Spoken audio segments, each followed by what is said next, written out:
Apenas pasadas las 9, la mañana de la radio se vuelve un Viva la Pepa. Viva la Pepa, con la conducción de Nico Yacoy, por Ecomedios. En el año 83 que hemos supido abrazar y conquistar al pueblo de la provincia y al pueblo de la Argentina. No sé quién se le pudo ocurrir. ¿Ves, Kichilov, que no sabés nada? La inflación es siempre y en todo lugar un fenómeno monetario bruto. Sí, absolutamente. Vos sabés que sí. Vos sabés que sí. Vos sabés que sí. No, papi, no te robó nadie. Nadie te robó. Vos podés venir acá y comer esta porquería. ¿Sí? Porque te lo da el Estado. Y son una estafa para el contribuyente también. Porque la gente, cuando paga impuestos, deja de consumir, de invertir. Está molida impuestos la gente. Porque para eso me votaron. Exactamente como dice Griffith. Es exactamente. El foco es que mientras nosotros estuvimos encerrados durante meses, hubo un presidente que dictó un decreto que él mismo no cumplió. Yo insisto que tenemos que terminar con la grieta. No saben lo lindo que es la democracia. Lo lindo que es la democracia. Y nada hay más lindo. Nada hay más lindo que poder escuchar al pueblo. Escuchar al pueblo ese día en que el pueblo vota. La Argentina ha dicho que se acaba el populismo, que este es el fin del populismo y que acá viene una etapa totalmente distinta. Aprendan a escuchar, aprendan a escuchar, aprendan a escuchar, aprendan a escuchar. ¡Queremos la Plaza de Mayo y celebremos este triunfo! ¡Como corresponde! Aprendan a escuchar, aprendan a escuchar. We're on easy street and it feels so sweet 'cause the world is but a treat when you're on easy street and we're breaking out the good champagne. We're sitting pretty on the gravy train and when we sing every sweet refrain repeats right here on easy street. It's our moment in the sun and it's only just begun. It's time to have a little fun. Muy buen día. ¿Cuántos 4 minutitos nos están separando ahora de las 9 de la mañana en la República Argentina de este día lunes 27 de noviembre de 2023 en todo el mundo? Mi nombre es Nico Yacoy, esto Viva la Pepa, lo saben, ven bien en la mañana de Ecomedios hasta las... Y ahora es cuando me lo respondo solo, porque no está Mati Urtac hasta las 10 de la mañana. Mati está con su día pedido desde hace varios días. Así que ahí anda, abocado a cuestiones familiares, cosa que nos parece muy bien. Así es que no contaremos hoy con la presencia de Mati Urtac. Presencia necesaria de Mati Urtac. Hay de todo, seguimos viviendo este momento de la transición, así que yo creo que nos tendríamos que meter directamente en eso, ¿no? ¿Qué calor que hace? ¿Hace cuánto de temperatura? No sabemos, bueno, ahora se los cuento. Son todas estas cosas que hace muy bien Mati Urtac y está bien que yo no las diga para extrañarlo, ¿no es cierto?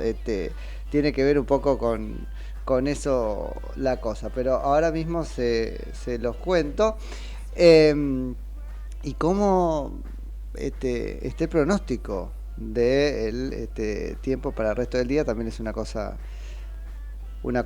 interesante. Bueno. Nada, acá estamos con 26 grados centígrados de temperatura en la ciudad autónoma de Buenos Aires, 27,1 o .1 de sensación térmica. Despejado, esto al menos por ahora, 64% de la humedad de la ciudad autónoma de Buenos Aires. La presión no se dice más, no la presión arterial, la presión atmosférica, ¿no es cierto, Javi? Al menos Mati no la dice. Si Mati no la dice, no la digo yo tampoco. El viento está del norte, así que estaremos todos un poquito locos. Es un mito, el viento norte nos ponía un poco locos, ¿no? Después yo lo estudié en algún momento a eso, en geografía, supongo que ustedes también, y algo de realidad tenía, porque el viento del norte traía los pólenes. ¿Cómo es el plural de polen? Nos metemos en... ¿Ves que necesitamos de Mati Urtac? Bueno, traía el polen de las plantas, capaz no tiene plural, el polen de las plantas de no sé dónde, bueno, viene del norte, ¿qué sería? Del norte mismo y el litoral hasta llegar a la ciudad de Buenos Aires y enloquecernos a todos. No sé, hay vientos más enloquecedores tal vez que el del norte, como el Sonda, que tuve la oportunidad de sondear precisamente hace unos fines de semana cuando estuve en San Juan. Pero en fin, viento del norte a 10 kilómetros por hora. El pronóstico del tiempo para hoy: una mínima de 20 grados y una máxima de 30. Así que estamos a 4 grados de alcanzarla, pasando recién 7 minutos de las 9 de la mañana. Bueno, seguimos haciendo Viva la Pepa hasta las 10, o empezamos a hacerla. Les decíamos, la transición es el tema del momento. Todo el fin de semana yendo y viniendo algunos nombres respecto de los principales cargos de lo que debería ser el gabinete de Javier Milei como próximo presidente de la República Argentina. Acá hay como dos cosas me parece que decir. La primera es la transición en sentido estricto, que sería ¿qué cosa? Todo ese dispositivo más informal que formal de relacionamiento y cooperación entre un gobierno que llega y el gobierno que se va. Dispositivo que aún en su informalidad tiende a ser importante por dos cosas. Primero de todo porque robustece un presupuesto, dos presupuestos de la democracia, ¿no? Y los dos de raigambre más bien republicana, ¿no? Dos aportes de la República a la democracia, pero sin las cuales no hay democracia. El primero de todo, la periodicidad en el ejercicio de los cargos públicos. Sí, es propio de la democracia que los cargos públicos se ejerzan alternadamente, es decir, por periodos preestablecidos, pero además operando en la práctica un efecto esa periodicidad, y eso se llama alternancia. Pues entonces la sucesión de los gobiernos y la transición de un gobierno a otro debería ser una cosa común y no utilizarse como la mala práctica de la Argentina lo ha venido comprobando para boicotear la llegada del gobierno nuevo, cosa que por lo menos nos ha demostrado que es muy afecto a hacer el peronismo o el peronismo kirchnerista. Bueno, esa es la primera importancia de la transición, porque si no hablábamos de la transición sin terminar de ponerlo, sin entenderla, pero poner en palabras su importancia. Y lo segundo, que esa cooperación en la que consiste tiene muchísimo, muchísimo que ver con el derecho a la información, el derecho a la información pública. De hecho hay varios proyectos de ley, hablábamos el otro día, que proponen regular la transición, y casi todos consisten en sustancia en la reglamentación de una especificidad del derecho a la información pública. El derecho que tiene, primero de todo, el gobierno entrante a conocer la información obrante respecto del estado de la nación de manos del gobierno saliente, pero inmediatamente después el derecho que tenemos todos nosotros a conocer ese resumen, porque es cierto, empieza el gobierno nuevo, pero nosotros empezamos también, así es que es una información que nos pertenece a todos, salvo por supuesto los puntos siempre menores de información confidencial. Bueno, en ese contexto, eso es lo que está pasando en la Argentina ahora, y decíamos, esa es la dimensión, si querés, propia de lo que es la transición. Después está lo que pasa en cada uno de esos equipos, el del gobierno entrante y el del gobierno saliente, pero sin vinculación con el otro. Eso no es propiamente la transición, y me parece que es lo que más abocados nos tienen en este tiempo. ¿Qué sería? El boxes.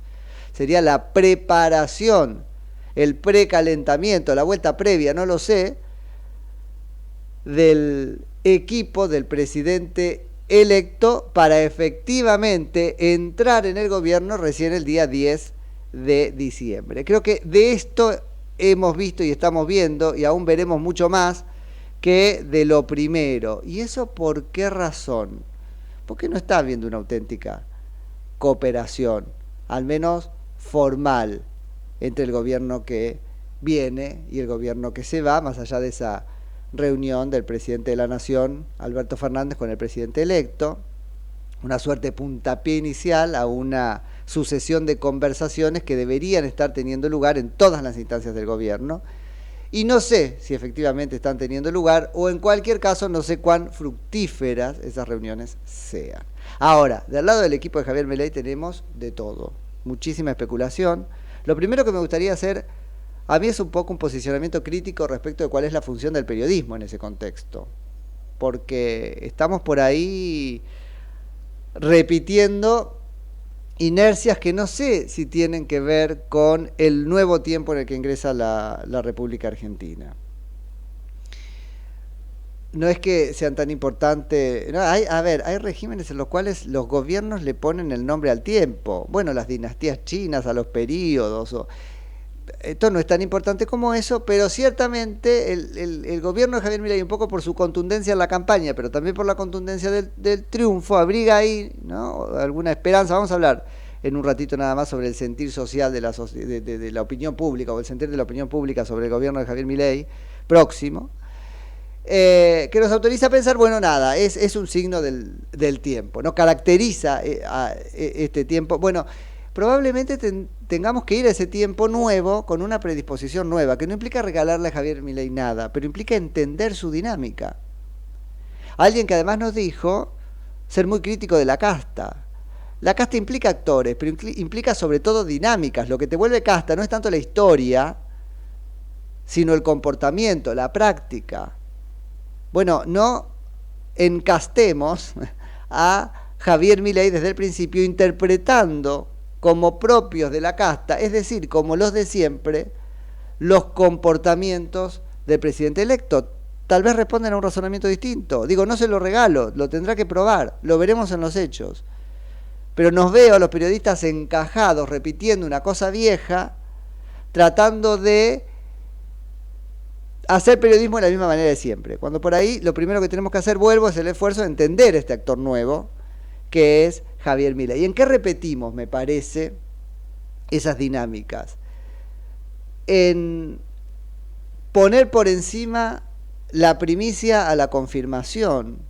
Eso es algo propio del periodismo de este tiempo, por la vorágine en la que suceden los acontecimientos, pero por la sed, además, de audiencias impacientes que quieren todo, lo quieren ya para alargarlo enseguida y hacer zapping.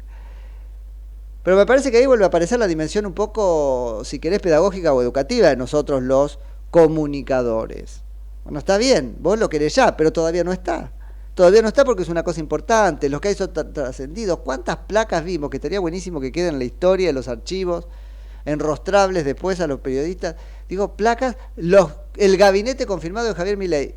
Todo esto se lee en función de un primer comunicado de la oficina del presidente electo, cosa a la que tampoco estamos acostumbrados los argentinos, que dice ningún nombramiento es inconmovible hasta el 10 de diciembre. Bueno, muy bien, lo propio de la transición es una, si querés, incertidumbre con la que tendremos que aprender a convivir. Bueno, nos veo repitiendo el periodismo de un tiempo viejo cuando nos asomamos a la disquisición de Javier Milei sobre su equipo con ese bagaje que no sé si viene al caso. Estaría buenísimo que nos permitamos, ¿no?, un poco interpretar qué le está pasando a ese presidente en este proceso de elegir a sus colaboradores.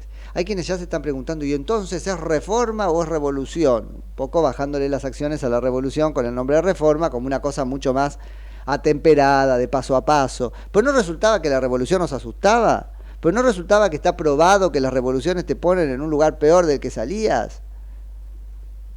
¿No habíamos votado a Javier Milei, entre otras cosas, porque era el monstruo con rienda corta y que no iba a poder hacer todo lo que quería o no iba a poder hacerlo ya? Bueno, me parece que tenemos que además sostener las decisiones, y no estoy pidiendo que las sostengamos contra la evidencia empírica del incumplimiento durante 2 años. Estoy pidiendo sostengámosla como paradigma de interpretación, mientras tanto vemos los primeros movimientos de ese presidente electo.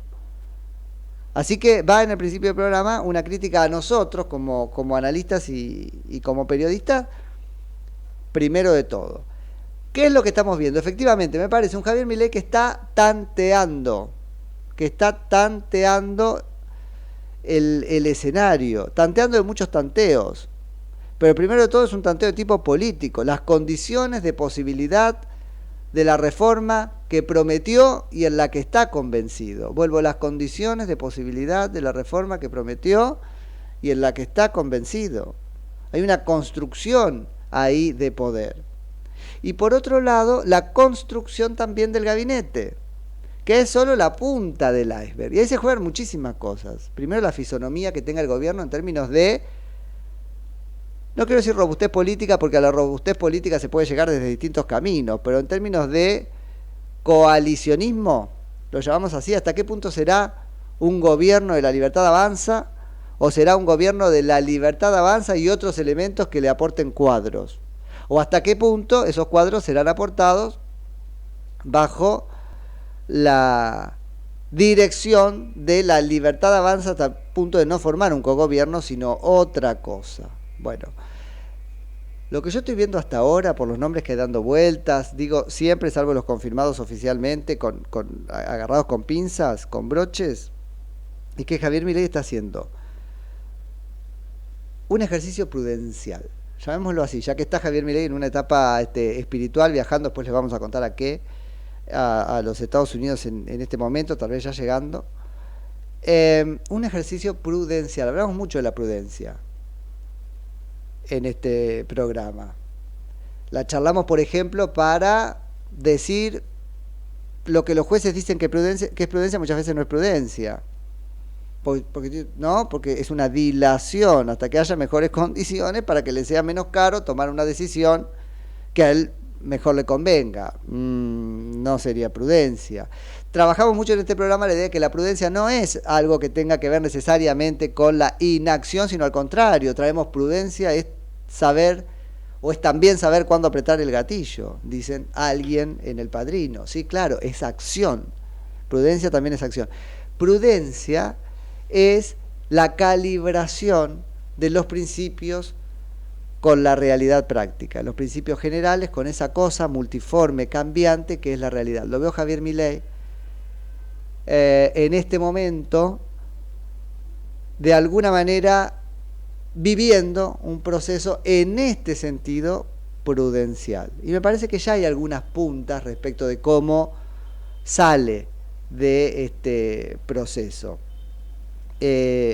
Pareciera que con la convicción de que esto que él ha propuesto tiene que ser hecho a la vez todo junto y a la vez por etapas. A la vez todo junto porque hubo una confirmación anoche de esta idea de el montón de leyes que van a ser presentadas ante el Congreso Nacional. No sabemos si efectivamente muchas o pocas, pero muy grandes, que se llaman ómnibus, desde el principio para ser tratadas con la emergencia de sesiones extraordinarias, eso por un lado, y por otro lado por etapas, como parece que viene la cosa en materia económica, con un gobierno muy enfocado a desarmar el problema de las LELIQs primero, determinando esto incluso el nombramiento de los titulares de los cargos para ocuparse de las otras cosas casi que después. Así que vuelvo, lo veo y nos vamos a meter después de la charla que vamos a tener ahora, otra vez con esto, más tarde, sí, lo veo Javier Milei en un proceso en este sentido prudencial, viendo cómo hace realidad sus principios generales en este contexto en el que consiste la Argentina. ¿Y qué es la virtud de los políticos? La prudencia. Porque si no, plantás la planta donde no prende. ¿Y qué hiciste con tus principios? Los entregaste. Entonces, guarda con eso, estémoslo mirando, yo les propongo desde esta perspectiva. Tenemos en línea ahora a Martín Bazán, que es subdirector de SB Consultores. Hola Martín, Nico Yacoy en Ecomedios, buen día, gracias por atendernos. ¿Cómo estás, Nico? Un gusto saludarte, gracias por la invitación. Bien, muy bien. ¿Vos? Bien, todo tranquilo. Me alegro. Che, bueno, han estado ahí midiendo cosas después del triunfo de Javier Milei. Sí, la idea era salir después, del proceso electoral tan largo que habíamos tenido, a ver qué había quedado de las perspectivas, un poco de lo que habían sido después de las elecciones y sobre todo de cara a lo que va a ser la asunción, ¿no?, del 10 de diciembre.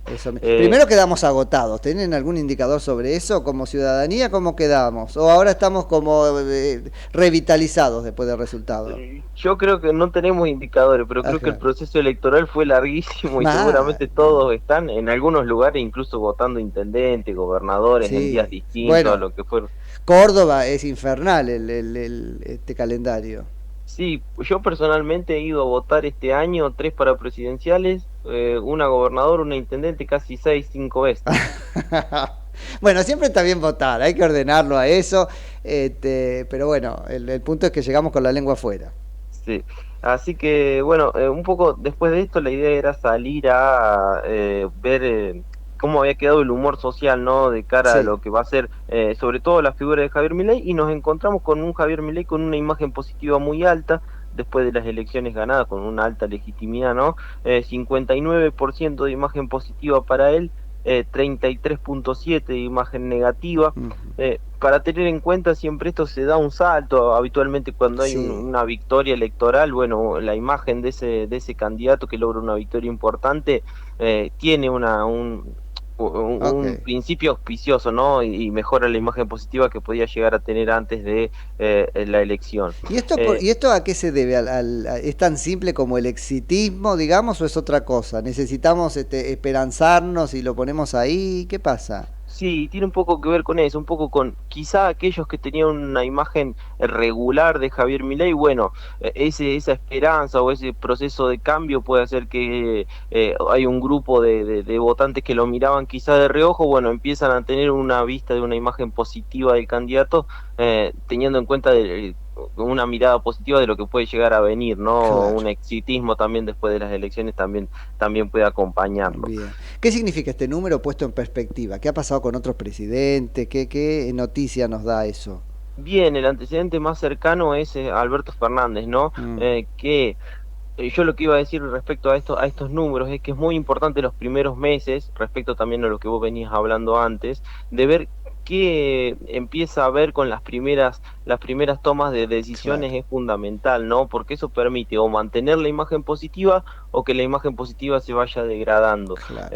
Pensando en Alberto Fernández como antecedente más cercano, llegó a tener una imagen positiva en épocas de pandemia cercana al 75%, ¿no? Y bueno, hoy si hiciéramos un nivel de imagen seguramente estaría por debajo del 20% en imagen positiva. Así que fíjense todo lo que transcurrió en el medio, ¿no? Y cómo se va desgastando la imagen. ¿Cómo ves? Porque le va a tocar a Javier Milei ahora una bastante complicada, ¿no? O porque no pueda con la bomba y explote, o porque ya nos ha contado el proceso de desarmar la bomba es en sí mismo doloroso y los efectos no serán inmediatos, los buenos.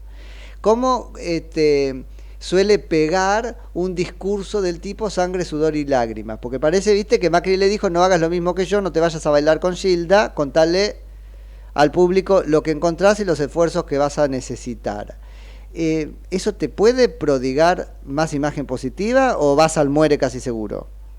Y teniendo en cuenta el contexto nacional, hoy parece bastante complejo, ¿no? Porque el ajuste parece inevitable, incluso en esta encuesta nosotros preguntamos si creen que debería haber algún ajuste, y solamente el 16% nos refiere que no tendría que haber un ajuste, y un 75% nos marca que sí debería haber. O sea que él podría abrevar en una épica del ajuste, en una épica del tratamiento contra la enfermedad, sería. Sí, yo creo que hay un consenso social que cree que el ajuste se debe dar. Obviamente que hay distintos matices y de distintas maneras, ¿no? Un 30% nos dice que debe ser el ajuste lo máximo posible, y hay una gran mayoría, que es el 53%, que nos dice que el ajuste se debe dar de una manera moderada, sin afectar a la educación, a la salud y a los programas sociales. Bueno, a eso me pareció muy interesante. Ayúdame a decodificar esa pregunta, porque la verdad es que aun cuando aparentemente será contundente, el ajuste que pregona Javier Milei no implicaría ni a la salud, ni a la educación, ni a los planes sociales. Totalmente, quizá un poco más enfocado hacia el ajuste político, que es mínimo, a la obra pública, a distintos sectores y espacios del Estado que seguramente van a terminar teniendo un impacto en la sociedad, o un impacto social, ¿no? Y siempre un impacto de ajuste termina siendo la mayoría de las veces un impacto negativo. Pero entiendo que, o por lo menos dentro de la encuesta, los que han votado la encuesta creen que es un proceso que se debe dar. Hay que ver si sigue teniendo la espalda como para que ese proceso de ajuste se dé, y por lo que entiendo y económicamente, los efectos no se vean al corto plazo y seguramente sigamos manteniendo un proceso inflacionario bastante alto. Entonces son dos consecuencias simultáneas que yo no sé si estamos en un país que está preparado, sobre todo por cómo viene este proceso de los últimos años, cómo estamos y cómo van a ser los procesos paritarios, y bueno, y un montón de cosas que seguramente se va a tener que ir resolviendo en este último tiempo. Entiendo que la sociedad sabe que estamos en un proceso complicado, pero no sé si si entiende bien cuáles van a ser las consecuencias de muchas decisiones, ¿no? Es probable que sí, porque ya está, a ver, porque entiende esas consecuencias en la economía doméstica de cada uno con el propio sufrimiento, ¿no? Sí, sí, eso totalmente, ¿no? A lo que voy es que el sacrificio que se va a hacer que posiblemente no se vea en el corto plazo, ¿no? No, eso seguro, eso seguro. Eso termina siendo desgastante también para cualquier proceso de gobierno. Claro, bueno, yo vengo hablándolo hace mucho tiempo esto con Javier y él nos ha dicho hasta 2 años tarda lo que él llama rezago, por lo menos para lo que sería el efecto inflacionario de la emisión. Ahora lo apuró un poco porque dice, claro, es tanto lo que se emitió que qué sé yo, que lo vamos a aspirar más rápido, pero es 1 año y medio. Entonces Sí, un montón totalmente. de tiempo. Son esas fechas, digamos, entre 1 año y medio y 2 años para poder tener algún control sobre lo que puede llegar a pasar en términos de inflación. Después se pueden ir tomando otras decisiones sobre la microeconomía, ¿no? Pero seguramente será un proceso que tiene que ver un poco con quien votó la plataforma de Milei no sabía que había reformas de primera, segunda, de tercera generación y que son procesos bastante largos, ¿no? Eso fue un ejercicio intelectual, incluso de honestidad intelectual del equipo de Milei, que no contribuyó en nada al debate público a su favor, porque la verdad es que incluso los periodistas mezclamos las 3 generaciones, lo trajimos como aplicando los vouchers el primer día, digo, no estuvo tan bueno. Sí, en términos se empezó a confundir todo desde un principio, ¿no? Y después cuando se intentó explicar que son procesos... A propósito, se quiso entender, sí, porque la verdad es que nadie que la leía podía confundirse, era muy claro. Que van a llevar mucho tiempo, bueno, después terminó usándose en contra de Javier Milei, pero me parece que fue de una honestidad intelectual también bastante interesante, ¿no? Que no se da en muchos procesos electorales. Totalmente. Bueno, pero a ver, y volviendo a este tema del sangre, sudor y lágrimas, Javier lo que hizo fue prometer desierto, él prometió desierto, en este sentido se parece mucho a Lilita, ¿no? Hay que ver cómo se comporta como líder mientras caminamos el desierto. Pero a diferencia de Macri y los brotes verdes y qué sé yo, él nos advirtió que va a haber una primera parte muy difícil. Exactamente, hay que ver, seguramente este es un trabajo interesante para nosotros también, sí, claro. de ver cómo va evolucionando la opinión pública en el transcurso que vamos transitando ese desierto, ¿no? Porque seguramente va a haber una etapa de desgaste bastante importante, hay que ver cómo logra amortiguarlo con otras políticas que vayan mostrando algún tipo de cambio que seguramente ya están pensadas y se va a ir andando en el transcurso de ese caminar el por el maná, desierto. porque o nos va poniendo algunos pancitos, o si no, te va a ser muy difícil seguirlo. Exactamente, porque sí o sí va a precisar tener algo, tener ciertos incentivos que ayuden a que esa imagen se empiece a degradar lo menos posible, teniendo en cuenta también que del otro lado de enfrente se encuentra un peronismo, ¿no? Que seguramente intentará usar eso a su favor y decir, bueno, que no se ve ningún cambio y que estamos yendo hacia ningún lado, ¿no? Entonces eso va a ser bastante interesante de ver cómo evoluciona en términos de imagen y sobre todo me parece algo importante cómo se va dando todo en el Congreso, porque creo que de ahí van a salir las principales oposiciones y apoyo. Totalmente, y ahí hay que ver si, no sé si cheque en blanco, pero si hay una pequeña luna de miel para Javier Milei aprobándole la oposición algo. Ya vemos que Javier Milei lo que quiere es aprovecharse de eso y quiere que le aprueben casi todo con una ley ómnibus que... es más bien un tren que un ómnibus, pero ¿no? Bueno, vamos a ver si eso lo logra, es bastante difícil. Sí, y sobre todo socialmente también siempre se habla de los primeros 6 meses, ¿no? Sí. Y creo que acá Javier Milei va a precisar un poco más de 6 meses, hay que ver, bueno, cómo conlleva ese año después de los 6 meses, que sí van a ser muy importantes para la Argentina, y hay que ver también qué proceso lleva adelante el Congreso en relación a ese año, porque termina siendo clave en relación a las leyes que, bueno, no puedan llegar a salir desde un principio, desde ahora, de cómo se van dando lo que vaya pasando, y hay muchas cosas que entiendo se van a ir encontrando en el camino. Además no tiene mucho tiempo, Javier, para sostener este apoyo del que vos nos contás ahora, hay que ver cómo se traduce, pero digo, esta imagen positiva, para amenazar con éxito, y digo solo amenazar con, por ejemplo, alguna convocatoria a consulta popular o lo que sea, aunque no sea vinculante, aunque sea meramente testimonial, pero una manera, ¿no?, de, como Menem en su momento, amenazar con dejar evidenciado que el Congreso está descolgado de la realidad. Pero eso solo lo puede hacer si tiene un apoyo social contundente. Totalmente, un proceso constitucional que bastante interesante, que no se ha aplicado en el último tiempo, pero que una de las herramientas permite esto, ¿no? Bueno, el Congreso no permite sacar tal ley. Bueno, yo te voy a demostrar que socialmente tengo el apoyo. Necesita, ayúdame con esto, Martín, pero ahí estamos trabados otra vez porque necesita la aprobación del Congreso para eso. Sí, bien, pero no lo precisa con la mayoría absoluta. Precisa ¿mayoría simple? Una mayoría simple para poder hacer un referéndum. Entonces, los consensos que precisa son bastante diferentes. Bueno, estaría interesante, y nosotros no hacer una lectura del tipo el cesarismo, la política y no sé qué. Es un instrumento válido, qué sé yo, veremos si lo tiene que usar. ¿Qué pasa con algunos consensos, por ejemplo, relacionados con la privatización de empresas, casos puntuales como medios públicos, YPF? ¿Lo tenés medido o percibido?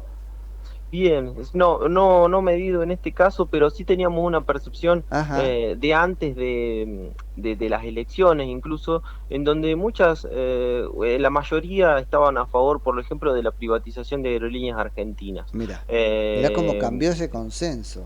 En términos de 60-30 aproximadamente eran los números que nosotros veníamos manejando de antes de las elecciones PASO, incluso, que era algo que veníamos viendo para ver cómo se iban a ir moviendo las plataformas de campaña. No así lo mismo con YPF, quizá con YPF hay un consenso de que siga siendo del Estado, pero son perspectivas que se van dando por lo que se escucha en los medios y eso es muy influyente, ¿no? Sobre lo que opina el votante de una encuesta. Otro consenso que va a estar bueno auscultar es el de la protesta social y sus contornos, ¿no? O sea, está dicho que por supuesto hay derecho a la protesta y nunca se podría de alguna manera negar, pero sí que haya una deslegitimación de la protesta por la protesta misma, del corto de la calle no sé cuántos días, ¿no? Eso también le va a quitar de alguna manera oxígeno a una oposición obstructiva. Totalmente, eso entiendo que va a ser una herramienta que se va a empezar a utilizar para desde los dos sectores, tanto oposición como el oficialismo, tratar de ver cómo se empieza a tratar ese tema, que va a ser algo que va a estar en boga durante los próximos meses, el próximo año. Así que seguramente en la próxima medición estaremos tomando ese consejo ahí y mediremos algo de eso. Sí, que está bueno. Dos preguntitas más y te suelto. Primero, ¿tienen algo relacionado con el gabinete, con esto de la supuesta integración que estaría demostrando de distintas fuerzas políticas? ¿Hay algo de eso? Bien, sí, preguntamos acerca de cuál cree que, un poco en relación a esto, qué nivel de participación cree que va a tener Mauricio Macri en el próximo gobierno de Javier Milei, y el 35.7%, que fue la opción más votada, nos refirió que no tendría nada de participación Macri en el próximo gobierno, el 34.1% algo de participación y el 25.3% que el ex presidente tendría mucha participación. Qué interesante, ¿no? Fíjate cómo, Martín, otra vez la sociedad está encima de los periodistas, o adelante de los periodistas, que preferimos caer en que es igual que Cristina, que no lo va a dejar gobernar, que es un títere. Yo descreo de esa interpretación, estoy más en la idea de ni siquiera le importa a Macri, más allá de alguna venganza y alguna otra cosa, estar en el día a día de un gobierno, ¿viste? Pero mirá qué interesante, o sea que la sociedad no se ha dejado convencer por nosotros. Totalmente, incluso vivimos en un país muy presidencialista, ¿no? Eso de toda la historia argentina fue atravesado por un presidencialismo muy fuerte, en donde la mayoría de las responsabilidades pasan por el presidente, y bueno, un poco esto también refiere el resultado de esta pregunta. Y después en relación a lo político, algo importante fue que preguntamos quién cree dentro del PJ que sería el principal líder de la oposición. Y ahí sí Axel Kicillof es quien obtuvo más votos, 32.4 para él, y quedaron bastante lejos más a Cristina. Ahí la novedad estaría en que no tanto lo de Massa, ¿no? Que además como mariscal de la derrota y qué sé yo, pero no es Cristina la primera, ese es el tema, ¿no? Y es un Axel Kicillof, quizá de los gobernadores el único que quedó más afín al kirchnerismo o a la cámpora. Y hay que ver también, me parece un nombre importante en relación a lo que puede llegar a la oposición y que va a estar dentro de un congreso muy picante, podríamos decir, es Guado de Pedro, ¿no? Y hay que ver qué rol empieza a jugar en esa dupla Kicillof de Pedro. Por último, ¿qué nos pasa a los argentinos con la verdad? Porque en todo caso todo lo que hemos hablado tiene que ver con eso, ¿no? ¿Qué vamos a hacer frente a la verdad que nos cuente Javier Milei? Que es un poco aciaga, al menos para el primer tiempo de su mandato en términos de consecuencias económicas, ¿no? Y sobre todo haberlo elegido después de la enorme campaña, está bien, del miedo, pero la enorme campaña de fake news en lo que consistió la carrera electoral, ¿no es cierto? Sobre todo la estrategia de Massa. Sí, yo creo que Javier Milei tiene una ventaja que arranca con una legitimidad muy alta, ¿no? Incluso no hubiese sido lo mismo que gane, por ejemplo, en una primera vuelta con el 40%. Él tiene una legitimidad muy alta, ha logrado conseguir o generar consensos dentro de Juntos por el Cambio que terminan siendo muy importantes. Me parece que una de las claves va a ser cómo se generan los consensos dentro del Congreso y obviamente siempre la idea de la verdad en la cabeza de los argentinos es bastante compleja. Complejísima, y seguramente se va a encontrar ante un contexto, no durante estos 6 meses y quizás no durante el primer año, pero sí durante el primer semestre del segundo año, donde va a tener que empezar a mostrar algunas cartas o a jugar algunas cartas para poder seguir manteniendo los números y expectativas que hoy tiene, ¿no? Tan desafiante. Vamos a ver qué nos pasa a los argentinos con la verdad, porque además hemos elegido, digo como país, independientemente de quién votó cada uno, un presidente con una, y lo voy a decir con eufemismo, pero vos me vas a entender, yo creo, incapacidad estructural para mentir. Tiene un tema con la verdad, no tiene filtro. Podrá estar equivocado, es su verdad, pero a ver qué nos pasa a los argentinos con alguien que te la dice en la cara. Totalmente, y hay que ver también cómo empieza, si sigue manteniendo, que entiendo que así será, ese proceso de verdad y los discursos no empiezan a cambiar. Es que no puede, me parece que ahí hay un tema en su estructura de personalidad que no puede, lo que él piensa te lo dice. Bien. Así que seguramente es bastante interesante. Quizá uno de los primeros procesos políticos que se dé de esta manera, ¿no? Totalmente. Vamos a ver qué nos pasa con eso. Martín, te suelto para que me atiendas otro día. No, por favor, siempre a disposición. Muchísimas gracias. Te mando un abrazo grande. Hasta luego. Es Martín Bazán, que es subdirector de CB Consultores. Ecomedios.com AM1220. Estamos con vos. Estamos en vos. ¿Sabías que Buspack te lleva lo que necesites a más de 1000 puntos de recepción? Con confianza, seguridad y al mejor precio.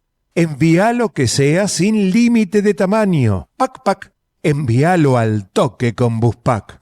Porque Buspack llega mejor. ¿Cuándo fue la última vez que te tomaste un respiro para ver un amanecer? Descubriendo lugares distintos que te hacen soñar, emocionar. Lugares que se convierten en felicidad cuando compartís ese momento con amigos. ¿Cuánto hace que no te tomás un respiro para descubrir algo distinto? Catamarca es mucho más que un destino.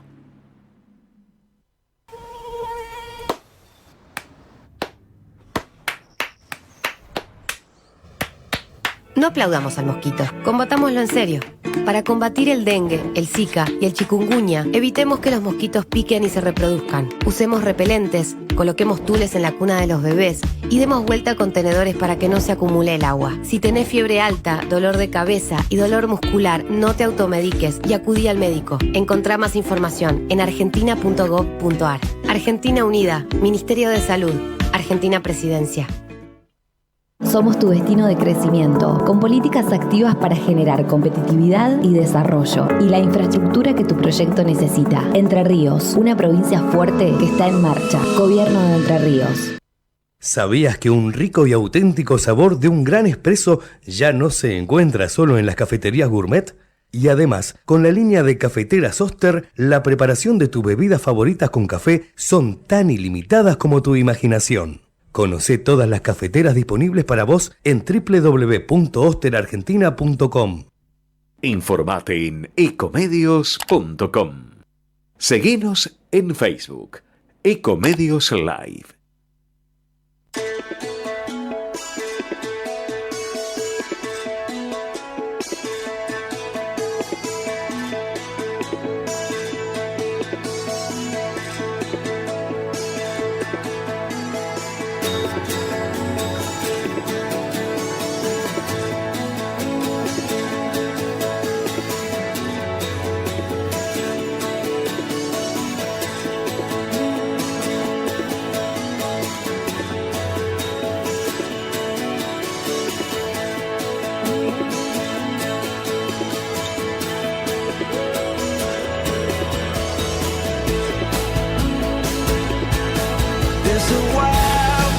muy bien, 42 minutos de las 9 de la mañana. ¿Cómo se extraña a Mati Urtac? Por ejemplo, porque no los he invitado a que nos escriban. Y eso lo hacen al 11 30 37 6895, 11 30 37 6895, que es nuestra línea de WhatsApp. Pueden escribirnos, efectivamente, o enviar mensajes de voz, o sea, de audio, que le encantan a Javi esos. Bueno, ¿vos los escuchás antes por las dudas que digan cualquier cosa o nos lo tirás al aire? Ah, y los guillotinás si es necesario. Así me gusta. Sos el joven manos de tijera de la... Eso mismo. 11 30 37 6895. Bueno, nos quedó ahí un poquito sobre el viaje de Javier Milei, que hizo en un avión privado, y ahora alguna precisión sobre eso, que no sé si es lo importante. Lo primero es con quiénes fue, porque ahí va un mensaje, o varios. Viajó con Nicolás Pose, que es su confirmado jefe de gabinete de ministros de la Nación. Viajó con el Toto Caputo, que parece, después de esta foto que publicó él mismo en su cuenta oficial de X ayer, confirmado por lo tanto como ministro de Economía. Y viajaron también su hermana Karina, Santiago Caputo, que nunca termina de quedar clara cuál es la relación con el Toto, pero parece que son primos lejanos, porque todos los metemos como si todos fueran, ¿no?, hermanos entre sí, no es tanto como eso. Y Gerardo Huertein, que me parece es un poco la novedad, es alguien que algunos trascendidos colocan como muy cercano a Javier Milei, por lo menos desde el último tramo de la campaña electoral. Es alguien de quien otros trascendidos cuentan que ha sido importante en el financiamiento de por lo menos la parte que la Libertad Avanza tuvo que pagar del ejército de fiscales en el domingo del balotaje, y que sonaría nada más y nada menos, y esto un poco justifica su inclusión en el viaje, como el próximo embajador de la República Argentina en Washington, es decir, el reemplazante o sucesor del actual Argüello.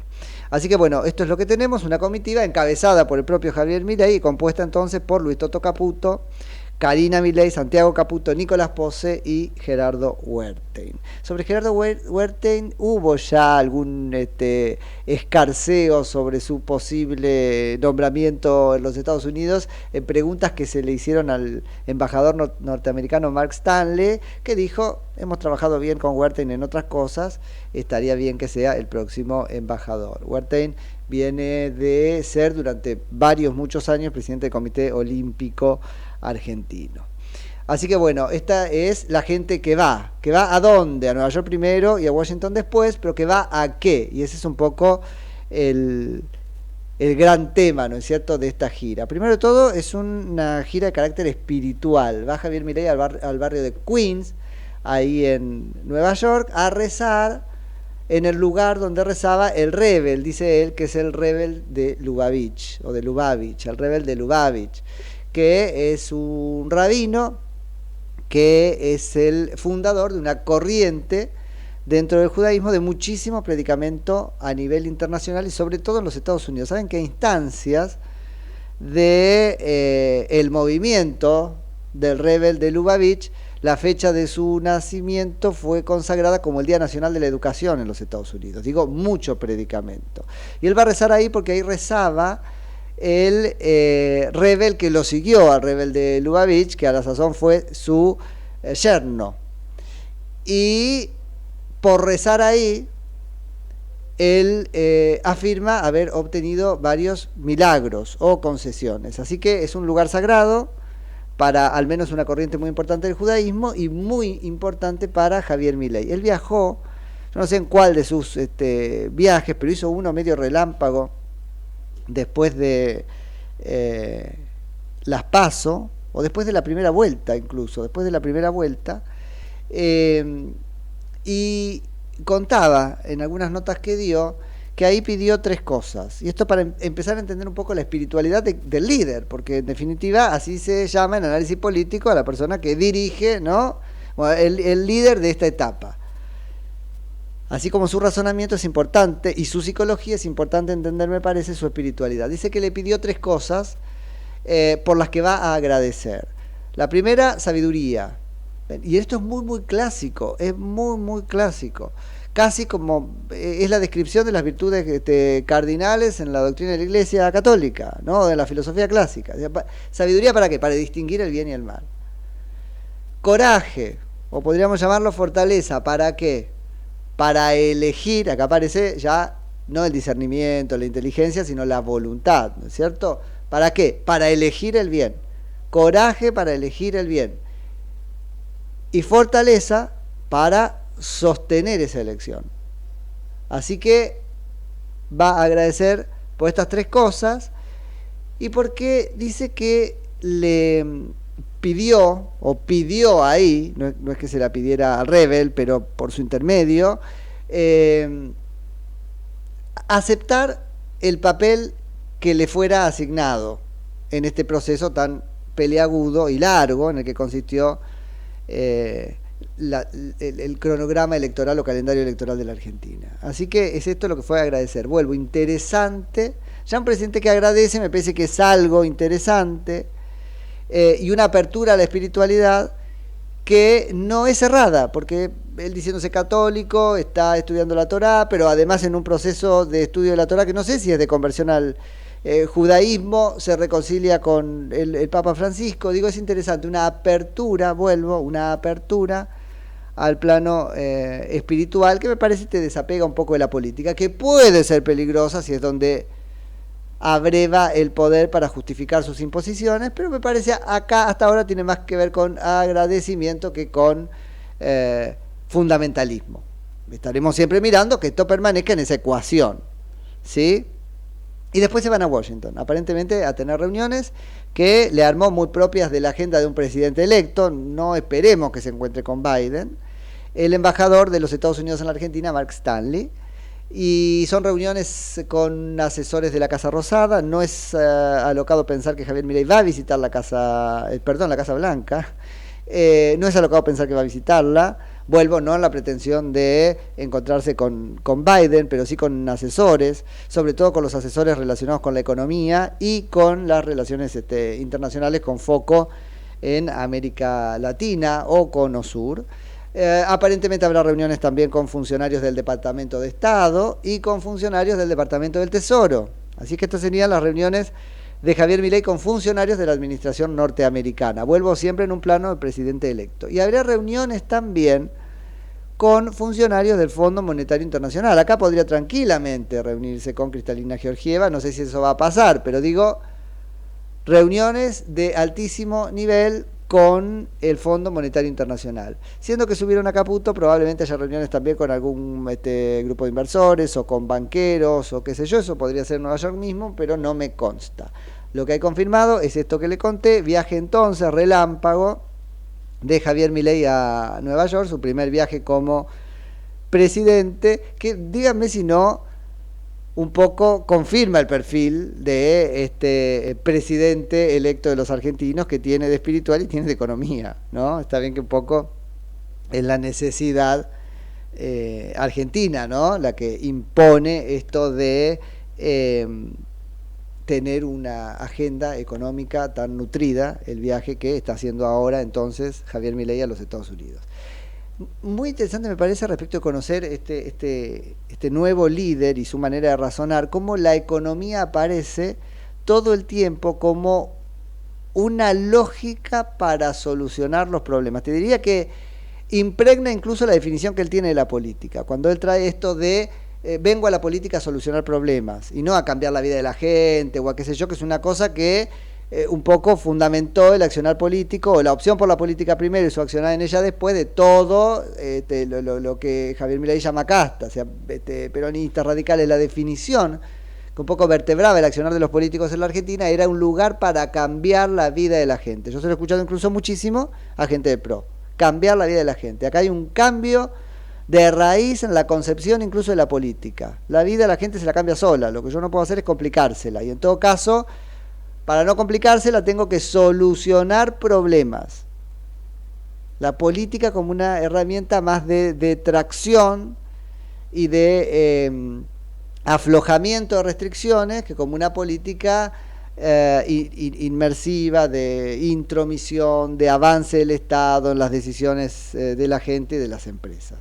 Pero vuelvo, la economía como lógica para no solo la solución, sino para el abordaje de todos los problemas. Esto ya se lo habíamos visto a Javier Milei en su etapa que se llama de campaña o batalla cultural, en la campaña política. Lo había llevado a cometer algunos errores, a mí me parecía que daba como poco el abordaje economicista que él hace, por ejemplo, de la seguridad, cuando dice de cosas como no ir preso no es un incentivo suficiente para costo-beneficio, robo igual. No, quedaba como, y ahora eso va como madurando, me parece. Lo vamos a ver mucho hablar de condiciones iniciales, hablar de usar el bagaje instrumental que tiene, que es el económico, para el abordaje y el avistamiento de soluciones a los problemas que aquejan a la Argentina. ¿Qué tiene de bueno esto? Bueno, que es novedoso. Digo económico, no economicista. A ver, las ciencias son sobre todo un método, estamos como medio filosóficos. Esto me pasa cuando estoy solo, así que mejor que vuelva rápido Mati Urtac. Hay muchas definiciones de ciencia, pero una que a mí me parece la más importante es de las ciencias como métodos. Las ciencias son caminos para conocer determinadas cosas, caminos muy, además, modelados por esa cosa que quiero estudiar. A las ciencias las definen los métodos. La diferencia específica, te diría, de las ciencias entre sí es el método distinto de cada una de ellas, apropiado al objeto que estudia. Bueno, no quiero decir que todo lo ve como una cuenta, Javier Milei, no es eso, no como una cuenta, sino con el método de razonamiento de la economía, que a diferencia del método de razonamiento, no sé, de los abogados, por ejemplo, o ni te cuento de los políticos, es un método de razonamiento hiperrealista. El del abogado en mucho puede ser un razonamiento, y el del político ni te cuento, un razonamiento de lo que podría ser. Total, yo tengo el poder para cambiarlo. Las normas jurídicas son un deber ser, pero no son el ser tal cual existe de las cosas, son un deber ser.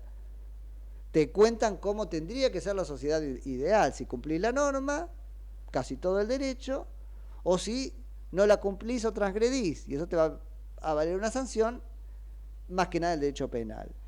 La economía es lo que tengo y lo que no tengo, y lo que puedo hacer con lo que tengo y con lo que me falta. Entonces me parece que esto nos habla de un Javier Milei con método, que es en definitiva una ordenación en la programación de las cosas y del gobierno. Por eso lo vemos ahora muy enfocado en lo que él cree que es lo primero, que es la LELIC, que eso me parece muy importante, pero además un método muy relacionado con la realidad, lo que tengo, lo que no tengo, la escasez, los recursos. Así que eso configura en sí mismo me parece una novedad importante en la Argentina.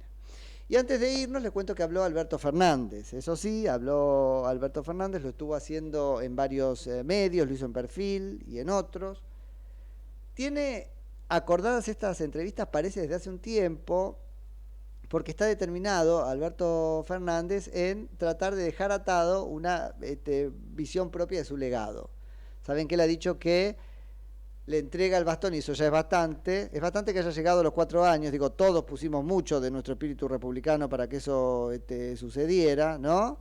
Pero además, de alguna manera supera el berrinche de Cristina Fernández de Kirchner, que no se lo doy, que dónde se lo doy, que no quiero, que no, y la maldad de deslegitimar al que sigue. Bueno, después de entregarle los atributos del mando, que básicamente son bastón y banda, al presidente de la Nación, se va a Europa, puntualmente a España. Aparentemente tiene ofertas para dar clase, y es interesante pensar qué universidad puede estar interesada, y en todo caso qué alumnos, de escuchar al presidente el 1000% de inflación, ¿no? Del 43% de pobreza, del 40% de informalidad en el mercado laboral en la Argentina. La verdad, pero bueno, él dice que tiene esa posibilidad, muy a lo Isabelita, ¿no es cierto? Se va a vivir el retiro temprano en España. Total, se lo bancaremos nosotros, ¿no es cierto? Eso sí está claro, con la jubilación. El punto es que antes de eso, o antes que eso, hay preocupación en el entorno del presidente Alberto Fernández por dejar atados algunas apreciaciones respecto de su legado, ¿sí? O del relato respecto de la presidencia que termina, algo que él podría hacer tranquilamente desde España. Lo que pasa que con menos fuerza, aprovechando su posición, entonces concedió entrevistas a varios medios de comunicación. Es de esperar que lo siga haciendo esta semana. ¿Qué dijo? Por primera vez se enfrentó, creo que claramente, a Cristina Fernández de Kirchner. Dice que se va porque en realidad el lugar de los presidentes con mandato cumplido, que son valiosos, pero como los jarrones chinos no saben dónde deben ser puestos, prefiere ir. Pero esto es suponer que él tiene capacidad para influir en un gobierno de Javier Milei, que me parece nula, ni en la opinión pública siquiera, o en el peronismo en la oposición. Pero dice, me voy porque no quiero que le pase como a mí, que es tener un expresidente que no te deja gobernar desde el principio. Claro, ese expresidente era su factotum, y además era factotum, va a querer que digamos, ¿no? Y además su vicepresidente. Pero dijo además algo que me llamó mucho la atención. Ya venía mintiendo desde El Observador en Uruguay, pero que dijo 2, 3, 4 veces, no sabe ni cuántas, hay una diferencia entre 2 y 4, tanto que 4 es el doble de 2, y por una cosa importante se supone que tenés conciencia, ¿no? 2, 3, 4 veces no sabe una mira infrarroja telescópica de láser de no sé qué le apareció en el helicóptero, y que no lo contó porque, bueno, esto después del atentado contra Cristina Fernández de Kirchner, que se supone era mandarle el mensaje de que estaba a tiro de disparo, que evaluaron que no estaba bien contarlo. Mira qué bien, ¿no es cierto? Que no estaba bien contarlo, que era una suerte de intimación, pero además no solo no lo contaron, sino que siguió utilizando el helicóptero para nada necesario, porque podía ir por tierra o hacer como Milei y trabajar en la Quinta de Olivos y no ir a la Casa Rosada. Digo, él no alteró, al menos no nos consta, su rutina, y además no nos contó nada, y además no le creo. Porque la verdad lo hubieran dicho antes, ahora muestran las pruebas, ¿no? Dice que puede, Javi, pero que tiene que entrar por el vidrio, o perfora, una mira láser perfora la chapa del helicóptero y vos la ves adentro. Me parece que no. No, está como, justo tiene que entrar por el vidrio del bicho volando. No sé, la verdad, ha perdido este hombre toda credibilidad.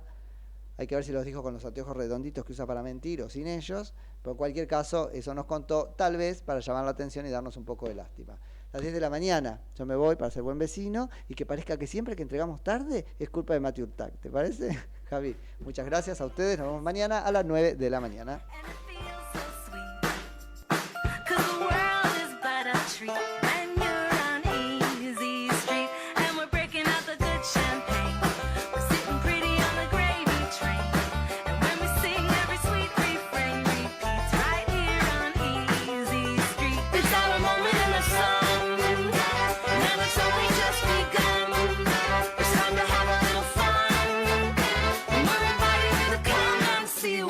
Should be on Easy Street. Yeah, we got a front row seat. Oh, to a life that can't be beat. Right here on Easy Street. Desde Buenos Aires, transmite LRI 224, AM 1220, Ecomedios.